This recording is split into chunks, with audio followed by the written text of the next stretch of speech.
Good morning मेरे सभी students को और वो स्टूडेंट्स जो आप लोगों को तैयारी कर रहे हैं कॉम्पिटिशन के एग्जाम की। आप एक बार बहुत ध्यान से सुनेंगे और बहुत इंपॉर्टेंट चीज़ है जो मैं आप लोगों को डिस्कस करने के लिए आया हूँ। काफ़ी लंबे टाइम के बाद मैं आपके लिए वीडियो बना रहा हूँ। आपकी जब भी हम बात करते हैं कॉम्पिटिशन एग्जाम की तो आपके उसमें आता है जनरल साइंस। क्या आता है भाई? General science. जब भी आप बात करोगे जनरल साइंस की तो जनरल साइंस का अब आपके 2016 के बाद से जितने भी कॉम्पिटिशन के एग्जाम्स होते हैं उससे बहुत इंपॉर्टेंट रोल रहता है आपका जनरल साइंस का। ठीक है, तो मैं आप लोगों के लिए आया हूँ। अभी जो स्टार्टिंग के हम जो चैप्टर्स पढ़ेंगे वो फिजिक्स से शुरू करेंगे, हम बायोलॉजी पे भी आएंगे, केमिस्ट्री पे भी आएंगे और जो आपकी स्टैटिक चीजें हो रहती है जिसको बच्चों को यूजुअली याद करने में प्रॉब्लम होती है, मैं ट्रिक्स के साथ आपको सभी चीजें मैं बताऊंगा। तो आप लोगों को बिल्कुल परेशान नहीं होना है, आपके लोगों के लिए मैं आया हूँ और उम्मीद करता हूँ कि आप लोगों को जो ये फिजिक्स है वो इतना आसान लगे या जो मैं आपको पढ़ा रहा हूँ वो मैं इतना इजी बना दूं आप लोगों के लिए कि आप जब एग्जाम में जाए तो आप बोलेंगे भाई ये तो हमने आराम से कर रखा है, तो बहुत ही इजी चीज है, इसमें तो हमारी गलती हो ही नहीं सकती। तो हम जीरो एरर लेके चलेंगे। बहुत ध्यान से सारी चीजों को समझना है आप लोगों को। मैं आपको एक एक बात क्लैरिफाई करके बताऊंगा विद एग्जांपल्स। ठीक है भाई बच्चों, देखो यार ध्यान से समझेंगे आप लोग। मैं आप लोगों को आज जो चैप्टर शुरू करने जा रहा हूँ फिजिक्स का करने जा रहा हूँ साउंड। ठीक है भाई, क्या करने जा रहा हूँ? साउंड। और सबसे इंपॉर्टेंट बात मैं आप लोगों को दोनों ही भाषा में बताऊंगा, हिंदी में भी और इंग्लिश में भी। तो हिंदी मीडियम वाले भी इसको देख सकते हैं इजीली और आपके इंग्लिश मीडियम वाले तो देख ही सकते हैं। तो अब जब हम बात करते हैं चैप्टर साउंड की तो साउंड को हम बोलते हैं ध्वनि। क्या बोलते हैं भैया? ध्वनि। अब देखो साउंड के बारे में अगर मैं बात करूं तो साउंड होता क्या है, तो आपसे कोई पूछेगी भाई साउंड क्या है, तो साउंड क्या करता है हम लोगों को एक फॉर्म की एनर्जी है। It is a form of energy. आप एक कॉम्पिटिशन में जो भी वो पूछेगा वो कुछ इस तरह से ही पूछेगा। Sound is a form of energy. और क्या बता सकते हो आप इसके बारे में? तो आप बता सकते हो कि it follows law of conservation of energy.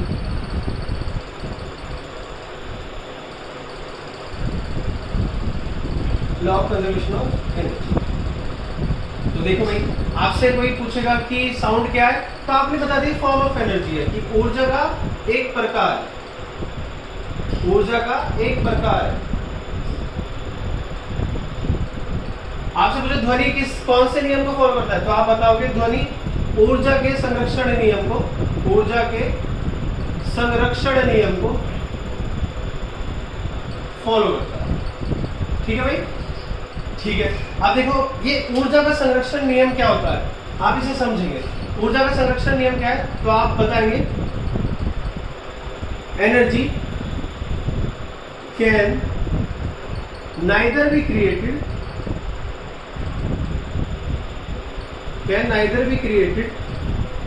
nor be destroyed but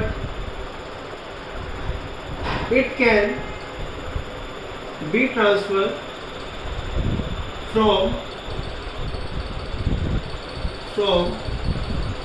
one form to another form।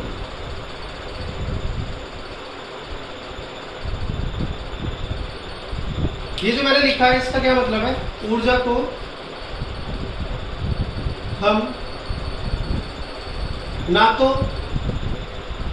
उत्पन्न कर सकते हैं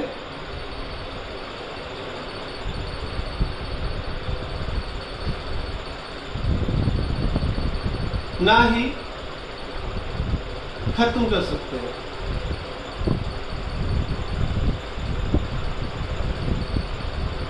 उसको एक तरह से दूसरी तरह में बदल सकते हैं।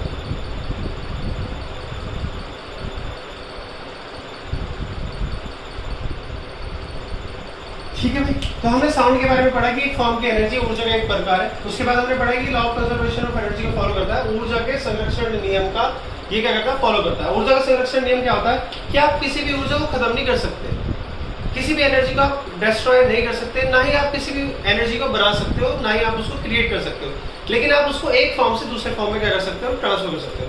तो मैं कहना क्या चाह रहा हूँ आप इस बात को बहुत ध्यान से समझे। देखो भाई बच्चों,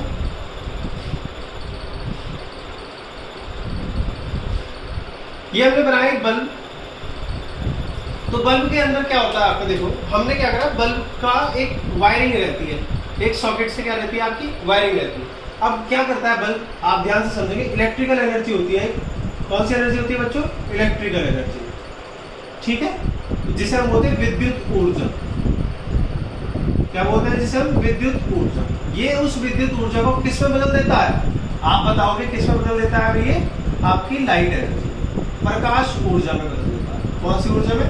प्रकाश ऊर्जा में। इसमें ये क्या कर देता है? इसको बदल देता है। तो आपसे कोई पूछेगा तो आप बता देंगे।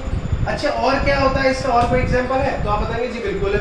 देखें आप बहुत ध्यान से, आपने एक लाउड स्पीकर बनाया। क्या बनाया भाई? लाउड स्पीकर बनाया। लाउड स्पीकर बना दिया आपने, और आपने इसका कनेक्शन एक वायर से करा रखा है, जो आपका एक प्लग। जब आपने प्लग ऑन किया तो आपने क्या देखा? आपने देखा कि जैसे ही इसके अंदर क्या गई? इलेक्ट्रिसिटी गई, इलेक्ट्रिकल एनर्जी गई। इलेक्ट्रिकल एनर्जी मतलब विद्युत ऊर्जा गई। तो ये आपका क्या कर देता है? विद्युत ऊर्जा को बदल देगा। Loud speaker, speaker that shows sound energy, किसमें बदल देता है भाई? आपका साउंड एनर्जी में बदल देता है। साउंड एनर्जी को हम क्या बोलते हैं भाई? आपकी ध्वनि ऊर्जा, वो इसमें बदल देता है। ठीक है भाई बच्चों, तो देखो आप बड़े ध्यान से देख लो। आप इसे नोट कर सकते हो, या फिर आप इसका एक स्क्रीनशॉट भी ले सकते हो अपने ही फोन में। ठीक है, अगर यहाँ तक की बात में किसी बच्चे को कोई दिक्कत है तो ऑफलाइन आप लोग कमेंट कर दीजिएगा, मैं आपकी सारी की सारी डाउट्स को क्या कर दूँ? क्लियर कर दूँगा। यहाँ तक की बात समझ में आ गई होगी मेरे हिसाब से। और जब हम लास्ट में पढ़ेंगे इस चैप्टर की, तो मैं आप लोगों को अभी आज की क्लास में तो मैं आप लोगों को एक अच्छा सा एक रिवीजन करा दूंगा, जिससे आपको सारी की सारी चीजें क्या हो जाएंगी? रिकॉल हो जाएंगी। तो इसके बाद हम चलते हैं आगे, बहुत ध्यान से समझेंगे आप लोग। एक एक बात को समझ के चलना है आपको, बिल्कुल परेशान नहीं होना कि भाई ऐसे है ये है। और आपका 100% आपके अगर जनरल साइंस के, जैसे आपका भी एनटीपीसी का पेपर आने को रह रहा है, तो एनटीपीसी में अगर आपके 25 क्वेश्चन आते हैं, इधर चाहे वो केमिस्ट्री से हो, बायो से हो, चाहे वो फिजिक्स से हो, आप गारंटी से 25 और 25 ही अटेम्प्ट ही करके आएंगे। 60 क्वेश्चन आएंगे तो 60 आउट ऑफ 60। जनरल साइंस में आपका एक भी क्वेश्चन गलत नहीं हो सकता। आप बस यहाँ पे जो पढ़ रहे हो उसका अगर कोई भी डाउट आता है तो आप मेरे ऑफलाइन कमेंट कर दीजिएगा। नेक्स्ट क्लास जब होगी उससे पहले आप लोगों के क्या हो जाएंगे? डाउट सारे के सारे क्लियर हो जाएंगे। ठीक है भाई बच्चों, तो देखो भाई ध्यान से आगे चलते हैं हम लोग। हमने अभी ये पढ़ लिया है पूरा का पूरा।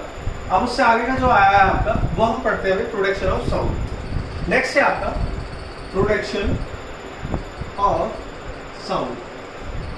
कि साउंड जो है आपका, जो ध्वनि है, ध्वनि प्रोडक्शन का मतलब होता है आपका उत्पन्न। कि ध्वनि कैसे उत्पन्न होती है? ठीक है, आप इस बात को समझेंगे तो बहुत आसान सी चीज है, एक बहुत इजी सा कंसेप्ट है, उससे मैं आप लोगों को समझा देता हूँ कि प्रोडक्शन ऑफ साउंड क्या होता है। देखो बच्चों ध्यान से सुनेंगे आप लोग मेरी बात को। आपसे कोई पूछे कि भाई साउंड कैसे डेवलप होता है, तो आप बताओगे इससे बॉडी के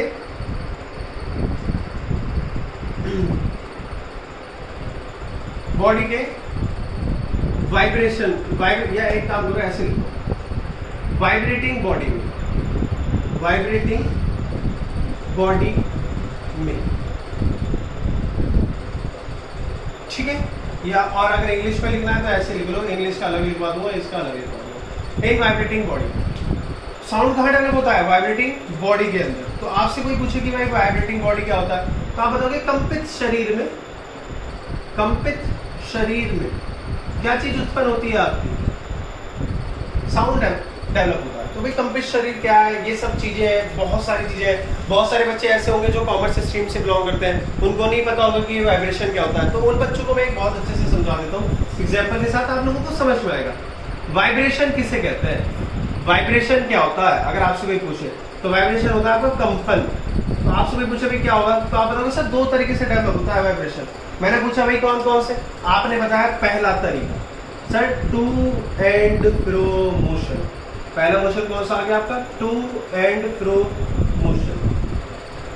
ठीक है, और दूसरा आ गया आपका up and down motion, up and down motion. इन दोनों की वजह से आपका क्या होता है? वाइब्रेशन क्या होता है? डेवलप होता है। तो प्यारे बच्चों मेरी बात ध्यान से सुनेंगे आप लोग।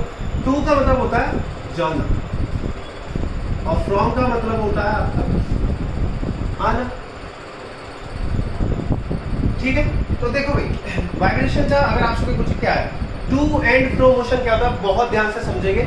मैं अपने हाथ के मोशन से आपको समझाने की कोशिश करूंगा कि टू एंड फ्रो मोशन क्या होता है, वाइब्रेशन कैसे डेवलप होगा। जब भी कोई बॉडी इस तरीके से आगे पीछे की तरफ इधर ऐसे ऐसे मूव करेगी तो वो टू एंड फ्रो मोशन कहलाएगा। और जब भी कोई बॉडी ऐसे तेजी से मूव करेगी तो वो वाइब्रेशन क्या करती है, डेवलप करती है। क्या करती है बेटा, वाइब्रेशन डेवलप करती है। नेक्स्ट आ गया up and down motion. Up and down motion क्या होता है, एक बॉडी एक बार ऊपर गई, फिर एक बार नीचे, फिर एक बार ऊपर, फिर एक बार नीचे। जब इस तरीके से कोई भी बॉडी क्या करेगी, मोशन करेगी ऊपर और नीचे, तो उससे क्या चीज डेवलप होती है, आपकी वाइब्रेशन डेवलप होता है, आपका कंपन होता है शरीर के अंदर। ठीक है प्यारे बच्चों, यहाँ तक की बात आपको समझ में आ गई होगी। अब एग्जाम्पल के साथ और समझ लेते हैं भाई हम छोटी छोटी चीजें, फिर मैं आप लोगों को बताऊंगा, आपको मैं साथ के साथ ही बताता रहूंगा कि कौन कौन से एग्जाम्स में ये वाले क्वेश्चन आपसे पूछे गए। तो देखो भाई, सबसे पहला आपको कैसे समझ रहे हैं इन सब चीजों को। ये आप लोगों की है स्टील की प्लेट जो आपके घर में रहती है, जिसमें आप लोग खाना खाते हैं। ठीक है भाई, और साथ में आ गई आपकी स्पून, जिसे आप चम्मच कहते हैं। ये जैसे ही इस स्पून को हमने उठाया और इस स्टील प्लेट में जोर से पटका तो एक साउंड डेवलप होता है। क्या डेवलप होता है बेटा, साउंड। क्यों डेवलप हुआ, क्योंकि उसके अंदर क्या प्रोड्यूस हुआ, वाइब्रेशन प्रोड्यूस हुआ। ठीक है भाई बच्चों, और आराम से और अच्छे से समझो, जो आपने नॉर्मल लाइफ में अपने देखा होगा। देखो भाई, जब हम शादी ब्याह में जाते हैं तो वहाँ पे आपके ढोल नगाड़े से रहते हैं और उसे लोग बजाते हैं। तो ढोल नगाड़े बजाने की वजह से क्या होता है, आपका साउंड प्रोड्यूस होता है। तो ये जो ढोल है, ढोल के ऊपर की ये जो है, ये क्या है, आपकी मेम्ब्रेन है। ये क्या है भाई, मेम्ब्रेन है। और इस मेम्ब्रेन में क्या होता है आपका, इस मेम्ब्रेन में डेवलप हो जाता है वाइब्रेशन। और वाइब्रेशन डेवलप होता है जैसे ही हमने स्टिक को मारा, वाइब्रेशन प्रोड्यूस हुआ, वैसे ही क्या हो गया, आपकी साउंड प्रोड्यूस हो गई। ठीक है मेरे बच्चों, यहाँ तक की ये बात थी। मैं फिर से आपको देखो ध्यान से आप लोगों को बता देता हूँ क्या है कि प्रोडक्शन ऑफ साउंड आप वाइब्रेटिंग बॉडी के अंदर होता है। वाइब्रेशन आपका कैसे क्या होता है, तो आप बताओगे टू एंड फ्रो मोशन से होता है और अप एंड डाउन मोशन की वजह से होता है। मैंने आपको एग्जांपल भी बता दिए, इससे आप नोट कर लेना, अदरवाइज आप इसका स्क्रीनशॉट ले सकते हैं। ठीक है, स्क्रीनशॉट ले लो, आपको नोट करने की जरूरत नहीं पड़ेगी। यहाँ तक की बात में अगर किसी बच्चे को कोई प्रॉब्लम है तो आप मुझे बता सकते हैं बाद में, जब आपके ऑफलाइन कुछ भी मतलब ओवरऑल जो भी प्रॉब्लम आएगी इस वीडियो को देखने के बाद आप मुझे उसे बता सकते हैं। ठीक है मेरे बच्चों, इससे नेक्स्ट हम लोग चलते हैं।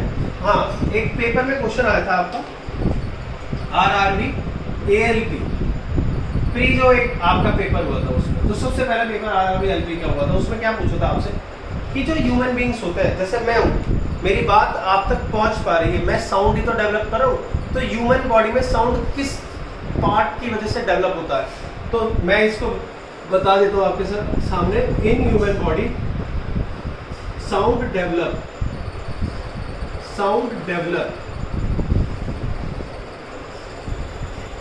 Due to the vibration of क्या चीज होती है, वोकल कोर्ड्स, वाक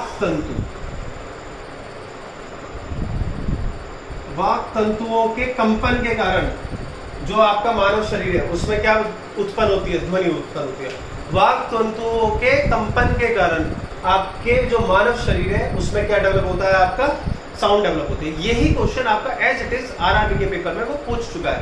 तो जो बच्चे NTPC का पेपर देने के लिए जाएंगे उन बच्चों के लिए ये वाला क्वेश्चन बहुत इंपॉर्टेंट बन जाता है, क्योंकि रेलवे वाले यूजुअली अपने क्वेश्चंस क्या करते रहते हैं, रिपीट करते रहते हैं। जैसे हम लोग कहते हैं कि प्रीवियस ईयर के क्वेश्चन कर लो, वो सब बातें आपकी यही रहती है। ठीक है भाई बच्चों, आपके हमने 2 टॉपिक कंप्लीट कर लिया, साउंड कंप्लीट कर लिया, प्रोडक्शन ऑफ साउंड हमारा क्या हो गया, कंप्लीट हो गया। अब हमारा जो नेक्स्ट टॉपिक आया वो है आप लोगों का क्या चीज भाई, प्रोपागेशन ऑफ साउंड। कि जो आपकी ध्वनि है वो कैसे संचरित होती है, किस तरह से संचरित होती है, तो आप इस बात को बहुत ध्यान से समझेंगे। ठीक है भाई, देखो भाई ध्यान से, मैं आपको बताता हूँ ये इसके बारे में कि क्या है जो मैं आपको पढ़ा रहा हूँ। प्रोपागेशन ऑफ साउंड,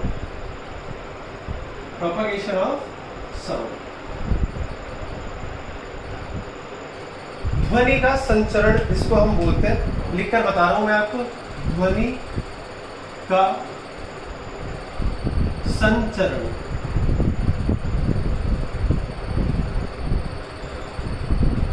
ध्वनि का संचरण हम इसे बोलते हैं। अब ये संचरण हो रहा है यार, किस तरीके से हो रहा है, तो कई बार पेपर में ये वाला क्वेश्चन पूछा गया है। मैंने आपके सामने बहुत सारे देखो एग्जाम्स दिए हुए, इनमें रिपीट होता है ये वाला क्वेश्चन कई बार, कि जो आपका साउंड है वो किस तरह से संचरित होता है, तो आप बताएंगे sound propagates in the form of wave, किस तरह से होता है? In the form of wave. ध्वनि तरंग के रूप में संचरित होती है, संचरित होती है।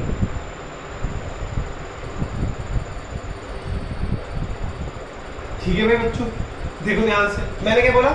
ध्वनि का संचरण हो रहा है। तो किस तरह से हो रहा है ध्वनि का संचरण? तो sound propagate in the form of wave, ध्वनि तरंग के रूप में संचरित होती है। तो आपसे पूछते हैं वो, तो आप बता दोगे कि भाई किस फॉर्म में होती है? आपकी वेव की फॉर्म में होती है।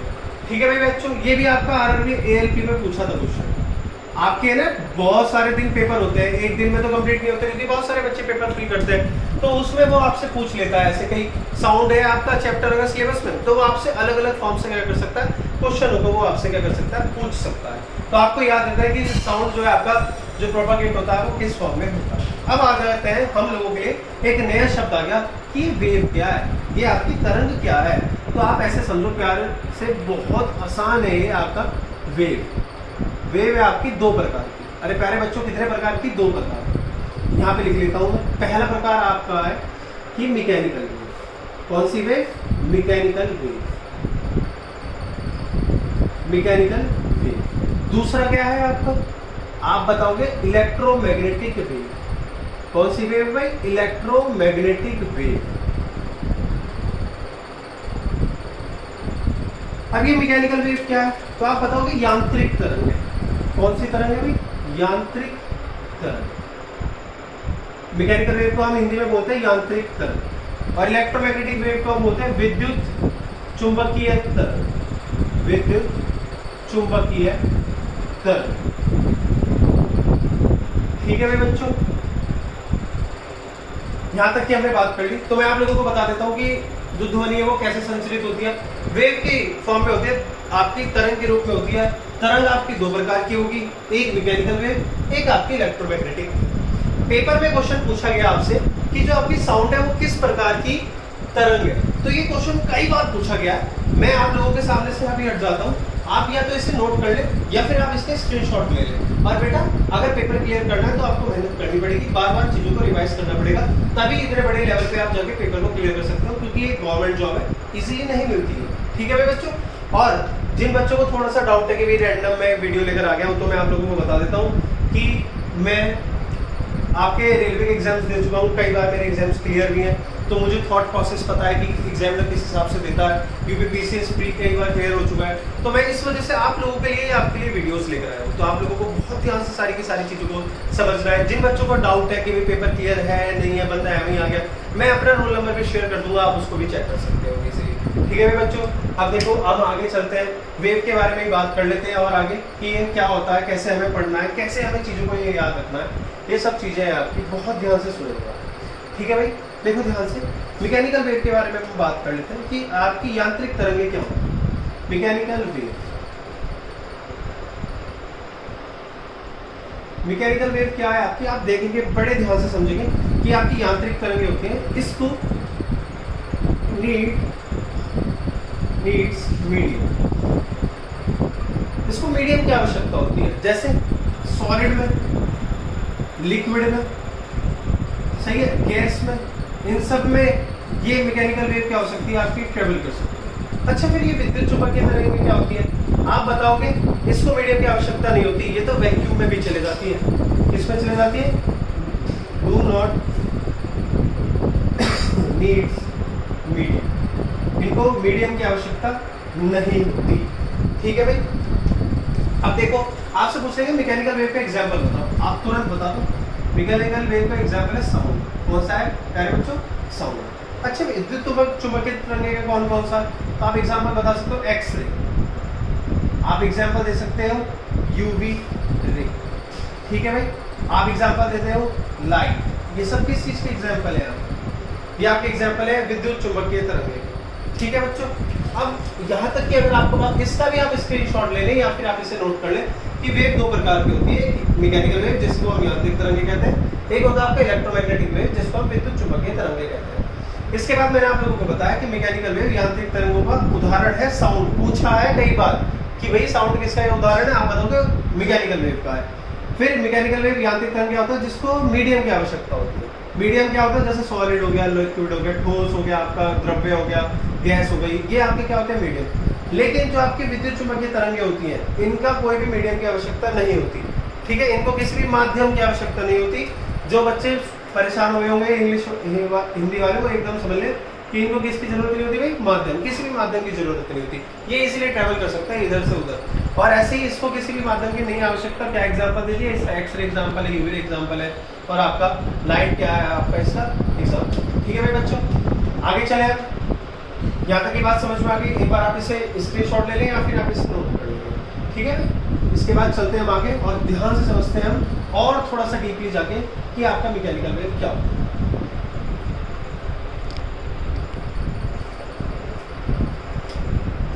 ठीक है भाई, आपका मैकेनिकल वेव क्या होता है। मैकेनिकल वेव और भी प्रकार की होती हैं आपकी, तो हम उसे समझ लेते हैं भाई किस किस प्रकार की है और फिर हम उसे देखते हैं। देखो भाई एग्जांपल देखो मैकेनिकल वेव की। साउंड, क्या एग्जांपल हो गया, सबसे पहले तो साउंड, क्योंकि चैप्टर हम साउंड पढ़ रहे तो हम साउंड के बारे में बात करेंगे। इसके बाद आ गया आपकी स्ट्रिंग वेव। कौन सी वेव भाई, स्ट्रिंग वेव। स्ट्रिंग वेव क्या होती है, देखो भाई ध्यान से समझो, ये आपके दो बिंदु है, यहाँ से और यहाँ से किसी एक रस्सी को बहुत टाइटली क्या करती है, बांध दिया, और इस बांधने के बाद मैंने इसको जैसे ऐसे नीचे की तरफ गिरा तो इसका मोशन होना स्टार्ट हो जाएगा ऊपर और नीचे। जैसे जब हम गिटार बजाते हैं तो आप उसके तार को ऐसे एक बार मोशन से करते हैं और वो एकदम से क्या होता है आपका मूव करने लगता है आगे पीछे, जिससे साउंड डेवलप होता है, ठीक है भाई। और किसका एग्जाम्पल है, स्प्रिंग वेव, जो आपका स्प्रिंग होती है उसमें भी, ठीक है। और इसके बाद और क्या हो गया आपका वाटर वेव, पानी के अंदर भी उत्पन्न होती है, ठीक है भाई बच्चों। अब मैकेनिकल वेव की अगर मैं बात करूं कि कितने प्रकार की होती है तो आप बताओगे दो प्रकार की होती है। पहले बच्चों कितने प्रकार की होती है, दो प्रकार की। आओ भाई सबसे पहले हम पढ़ेंगे लॉन्गिट्यूडनल।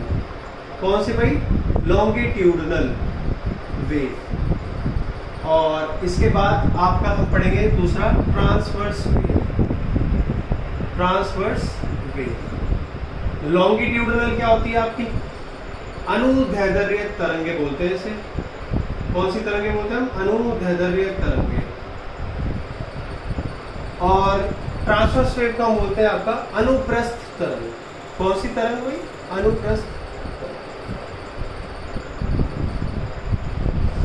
ठीक है भाई बच्चों। तो आपसे कोई पूछेगा कि मैकेनिकल वेव यांत्रिक तरंगे कितने प्रकार की है, तो आपने बताया भाई दो प्रकार की है। कौन कौन सी है वो भी आप लोगों ने बता दी कि भैया एक तो हो गया अनुदैर्ध्य तरंगे और एक हो गया आपकी अनुप्रस्थ तरंग। तो अनुप्रस्थ तरंग के बारे में मैं आपको बताता हूँ कि क्या होता है। देखो भाई ध्यान से, ये आपकी यही एज इट इज डायग्राम, इसमें मैंने इसको मूव करा दिया कुछ इस प्रकार। तो जो भी तरंग आपकी इधर ऊपर और नीचे जाएगी, ठीक है, तो उस तरंग को हम क्या बोलेंगे, आपकी अनुप्रस्थ तरंग बोलेंगे। जैसे ये हमने ऐसे पकड़ के स्ट्रिंग को ऐसे नीचे खींचा, ये एक बार ऊपर जाएगी, फिर एक बार नीचे, एक बार ऊपर, एक बार ये नीचे, इसको हम क्या बोलेंगे, आपकी अनुप्रस्थ तरंग बोलेंगे, ठीक है।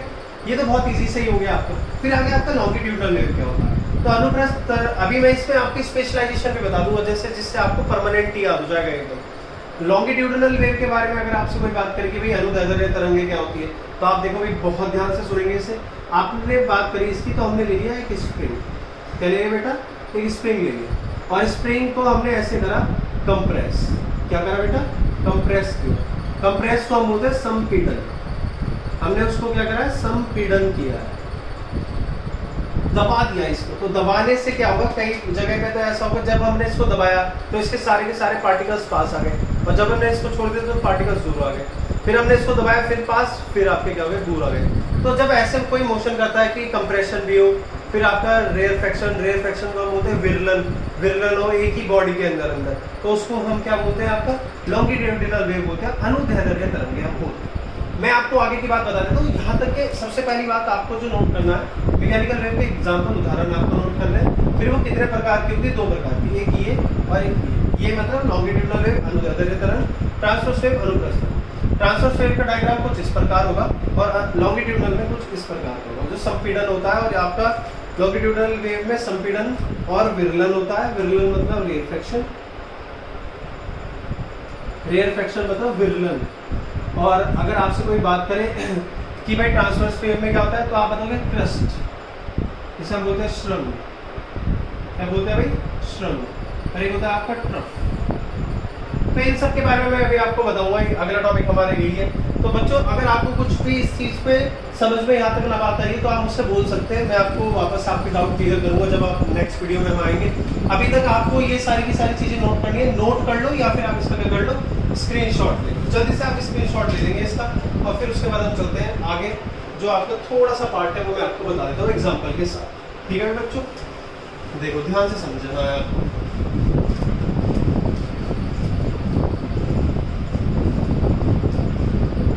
ठीक है, परेशान नहीं होना। जनरल साइंस में या आपका जो भी कंपटीशन के एग्जाम में ऐसा कोई भी टॉपिक है जिसमें ये लगता है कि बहुत इंपॉर्टेंट है आपका, जैसे लेखपाल का पेपर आने में या एनटीपीसी का पेपर आने में मुझे लगता है कि भाई ये वाला टॉपिक आप लोगों के लिए क्लियर होना चाहिए, तो मैं हर टॉपिक आप लोगों के लिए वो ले आऊंगा। ठीक है बच्चों, परेशान नहीं होंगे बस आप।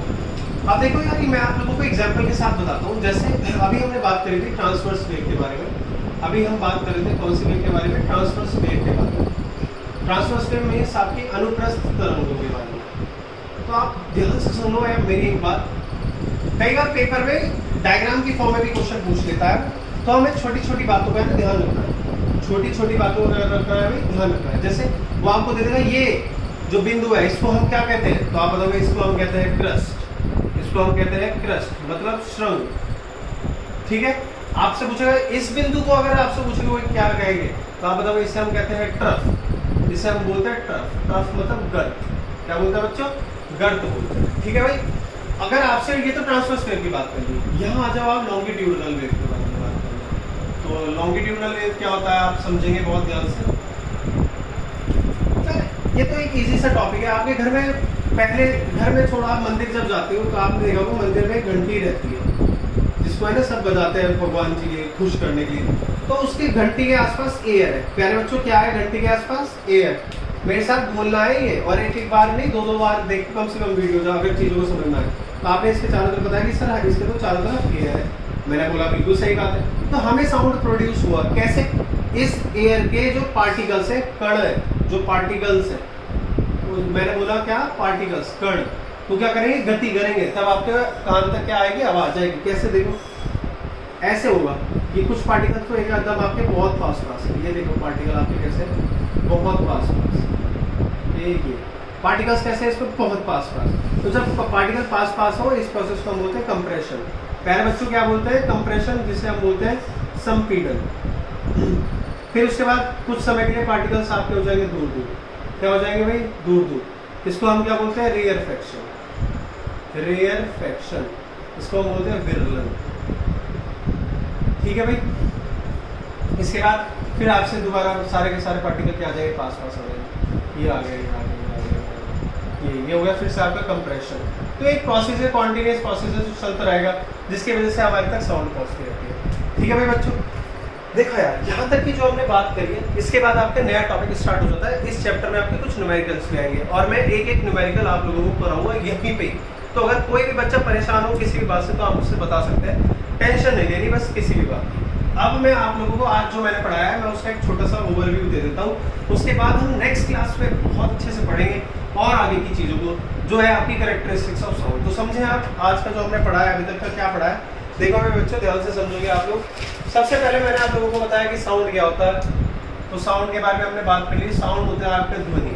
ध्वनि एक प्रकार की क्या है, एनर्जी है, ऊर्जा है, ये हमने बात कर ली। कौन से नियम को फॉलो करता है, ये law of conservation of energy को ये क्या करता है, फॉलो करता है। ठीक है, ऊर्जा के संरक्षण नियम को क्या करता है, फॉलो करता है। मैंने आपको बल्ब का एग्जांपल देके बताया था पूरा का पूरा। मैंने आपको लाउड स्पीकर का एग्जांपल देके बताया था कि ये क्या होता है। ठीक है, इसके बाद हम लोगों ने बात करी कि साउंड कैसे प्रोड्यूस होता है। तो आपने बताया सर बॉडी के वाइब्रेशन, इससे भी वाइब्रेशन से, कंपन से, शरीर के कंपन से क्या चीज प्रोड्यूस होती है, आपकी साउंड प्रोड्यूस होती है। अब आपसे कोई पूछे कि भाई साउंड वाइब्रेशन क्या होता है, तो आपने बताया सर दो प्रकार से होता है, टू एंड फ्रो मोशन जो करते हैं, और उसके बाद आपका नेक्स्ट आता है टू एंड फ्रो मोशन के बाद अप एंड डाउन मोशन। ठीक है, जब कोई भी बॉडी टू एंड फ्रो आगे पीछे की तरफ मूव करेगी तो भी आपका वाइब्रेशन प्रोड्यूस होगा।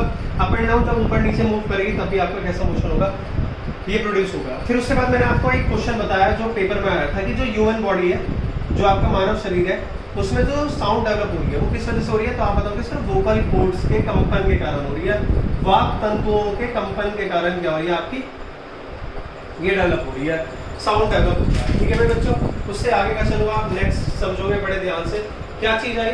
उसके बाद मैंने आप लोगों को बताया कि प्रोपागेशन कैसे होता है साउंड का प्रोपागेशन कैसे होता है, साउंड संचरित किस तरह से होता है। तो आपने संचरित में बताया कि वेव की तरह से होता है, पहले बच्चों किसकी तरह होता है, तरंग के रूप में। ये भी पेपर में कई बार पूछा है। फिर उससे पूछा कि तरंग कितने प्रकार की होती है, तो आपने बताया 2 प्रकार की होती है, पहली मैकेनिकल वेव, दूसरी आप लोगों ने बताई कौन सी, इलेक्ट्रोमैग्नेटिक वेव। मैकेनिकल वेव मतलब यांत्रिक तरंगे, और उसके बाद मैंने आपको बताया इलेक्ट्रोमैग्नेटिक वेव विद्युत चुंबकीय तरंग।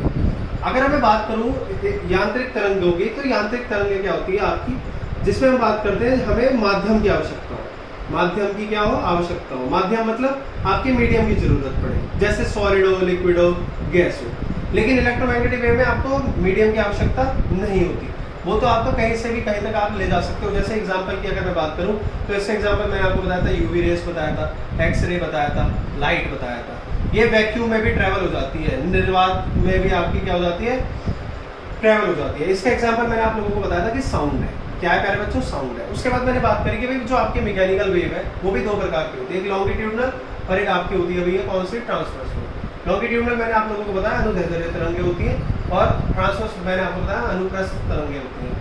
ठीक है, फिर उसके बाद हमने बात करी लॉन्गिट्यूडनल में क्या होता है, कंप्रेशन और रेयरफैक्शन 2 चीज होती है, संपीड़न और विंडन होता है। और अगर हम बात करें ट्रांसवर्स वेव की, उसमें 2 चीजें मैंने आपको बताया, एक गर्त बताया और एक मैंने आप लोगों को बताया श्रवण। ठीक है भाई बच्चों, फिर उसके बाद एक बेल का एग्जांपल देके मैंने आप लोगों को बताया कि कैसे कैसे होता है। स्ट्रिंग वेव्स बहुत इंपॉर्टेंट होती है, वो भी एग्जांपल है किस चीज का, आपका मैकेनिकल वेव का। स्ट्रिंग वेव हो गया, वाटर वेव्स हो गई आपकी, ठीक है, और आपका स्प्रिंग वेव्स हो गई आपकी, ये सब के साउंड हो गया आपका, ये सब किसके उदाहरण है आपके, यांत्रिक तरंगों का। तो यहाँ तक की बात में अगर बेटा किसी भी बच्चे को कोई डाउट आता है तो आप वो मुझसे पूछ सकते हो, ठीक है। और जब हमारी नेक्स्ट क्लास होगी तो हम साउंड को कंप्लीट कर लेंगे, उसके बाद हम क्वेश्चंस करेंगे प्रीवियस ईयर के, बहुत सारे क्वेश्चंस हैं जो मैं आप लोगों के लिए लाऊंगा, ठीक है।